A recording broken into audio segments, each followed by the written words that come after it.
நாம் வாழ்ந்துட்டு இருக்கக்கூடிய கலியுகம் எவ்வளவு கொடுமையாக இருக்குன்னு சொல்லி ஒரு குட்டி கதையில் பார்க்க போகிறோம். இது நம்ம பூமி ஆன்மீக கலாச்சாரம் யூடியூப் சேனல். இது உங்கள் சேனல். வாங்க அந்த கதைக்குள்ளே போவோம். இது மகாபாரதத்தோட ஒட்டி வரக்கூடிய கதை. தர்மபுத்திரர் ஒரு மங்களமாக ஆட்சி செய்துட்டு இருக்காரு. அப்போ தர்மபுத்திரர் யாருன்னு நம்ம விரிவாக சொல்லணும் தெரியும் இல்லையா? தர்மம் நகுலன் சகாதேவன் அப்படி அதில் தர்மபுத்திரர் ஆட்சி செய்துட்டு இருக்காரு. அப்போ சின்ன ஒரு பஞ்சாயத்து வருது. பஞ்சாயத்துனா என்ன பஞ்சாயத்துனா, இப்போது ஒரு ஆள் நிலத்தை இன்னொருவருக்கு குத்தகை கொடுத்துருக்காரு. அப்போ குத்தகை கொடுத்த ஆள்கிட்ட அந்த நிலம் அந்த குத்தகை கொடுத்த ஆள் நிலத்தை உழும்போது அதுக்குள்ளே ஒரு புதையல் கிடைக்கிது. அப்போ புதையல் கிடைச்ச உடனே அந்த புதையலை எடுத்து என்ன பண்ணுறாரு இந்த ஆள்? அந்த நிலத்தை குத்தகை கொடுத்தாரு இல்லையா உரிமையாளர், அவர்கிட்ட கொண்டு கொடுக்காரு. அப்போ அவர்கிட்ட கொடுத்து சொல்லாரு, இந்த நிலம் மட்டும்தான் நான் எடுத்தேன், நிலத்துக்குள்ளே இருக்க பொருட்கள் எல்லாம் அது உங்களுக்கு தான் சொந்தம், இந்த புதையல் என்னால் ஏற்றுக்கொள்ள முடியாதுன்னு சொல்லிட்டு அந்த புதையலை எங்கே கொண்டு கொடுக்காரு? அந்த உரிமையாளர்கிட்ட கொண்டு கொடுக்காரு.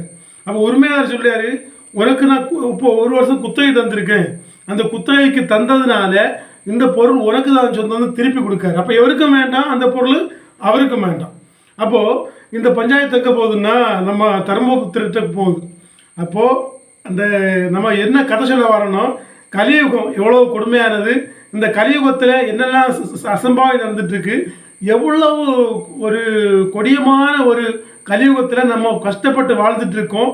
இந்த யுகத்தோட தன்மை என்னன்னு இந்த ஒரு கதையில் உங்களுக்கு நல்லா புரிய வைக்க போகிறேன். அப்போது இந்த பஞ்சாயத்து எங்கே போகுதுன்னா தர்மபுத்திரர்கிட்ட போகுது. இப்போ தர்மபுத்திரர் என்ன பண்ணாருன்னா, அப்போது நிலத்தோட தர்மபுத்திரருக்கு ஒரு தர்மசங்கடமான சூழ்நிலை சொல்லலாம். ஏன்னா இந்த பொருள் நிலத்தை உரிமையாளருக்கும் வேண்டாம், நிலத்தை குத்தகை கெடுத்தவருக்கும் இந்த பொருள் வேண்டாம். இப்போ எவர் என்ன பண்ணுறதுன்னு எவற்றை பஞ்சாயத்து வந்திருக்கு, எவருக்கு அரசவைக்கு முன்னாடி இந்த பொருள் அங்கே இருக்குது, நிதி அங்கே இருக்குது, எவர் என்ன செய்யணுன்னே ஆலோசிச்சுட்டு இருக்காரு. நிலத்தை உரிமையாளருக்கும் வேண்டாம், அவனுக்கும் 2 பேருக்கும் வேண்டாம், இந்த பொருள் அரசவைக்கு வந்திருக்கு, நம்ம என்ன செய்யக்குன்னு சொல்லி திகச்சிட்டு இருக்காரு. இந்த நேரம் என்ன செஞ்சீங்கன்னா, நமக்கு இந்த பஞ்சாயத்து இன்னைக்கு வேண்டாம், நீங்கள் நாளைக்கு வாங்கன்னு இந்த 2 பஞ்சாயத்தை கொண்டு வந்த 2 பேர்த்தையும் திருப்பி அனுப்பி விடுவாங்க.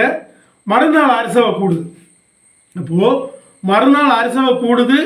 அப்போது அதுக்கு முன்னாடி உள்ளது வரை திரேதாயுகம், அரசவை கூடி அன்னைக்கு கலியுகம் தொடங்குது. அப்போ திரேதாயுகத்தில் பஞ்சாயத்து வருது. அது பஞ்சாயத்துக்கு தீர்ப்பு சொல்ல போகிற நாள் கலியுகம். அப்போ ஒரு நாளைக்குள்ளே எவ்வளோ வித்தியாசம்னு பார்த்துடுங்க. அப்போது அந்த நிலத்தின் உரிமையாளரும் வர்றாங்க, அந்த அந்த குத்தகை கொடுத்த ஆளும் வர்றாங்க, அரசவை கூடியாச்சு, எல்லாரும் நிறைஞ்சு இருக்காங்க. அப்போ தர்மபுத்திரர் திடீர்னு எந்திரிச்சு சொல்லியாரு, இந்த பொருள் இந்த அரசாங்கத்துக்கு தான் சொந்தம்னு சொல்லியாரு. அப்போ திடீர்னு இந்த குத்தகைக்கு எடுத்தவன் சொல்லுவான், நான் இந்த 1 வருஷம் இந்த நிலத்தை குத்தகைக்கு எடுத்ததுனால இந்த பொருள் எனக்கு தான் சொந்தம், குத்தகைக்கு எடுத்தவன் சொல்லலாம். அப்போ குத்தகை கொடுத்த ஆள் சொல்லாரு, இந்த நிலம் மட்டும்தான் நான் அவனுக்கு கொடுத்தேன், வேற ஒன்றுமே குத்தகை கொடுக்கல, இந்த பொருள் எனக்கு தான் சொந்தம். அப்போது அதுக்கு முந்தின நாள் வரை 3 பேருக்கும் வேண்டாம் என்ற ஒரு பொருள் அந்த யுகம் தொடங்கின உடனே அந்த யுகத்துக்கு வேலையை பார்த்துடுங்க, அந்த பொன்னாசை 3 பேருக்கும் வந்தாச்சு. அப்போது நிலத்தின் உரிமையாளருக்கும் வேணும், குத்தகை கொடுத்த ஆளுக்கும் வேணும்.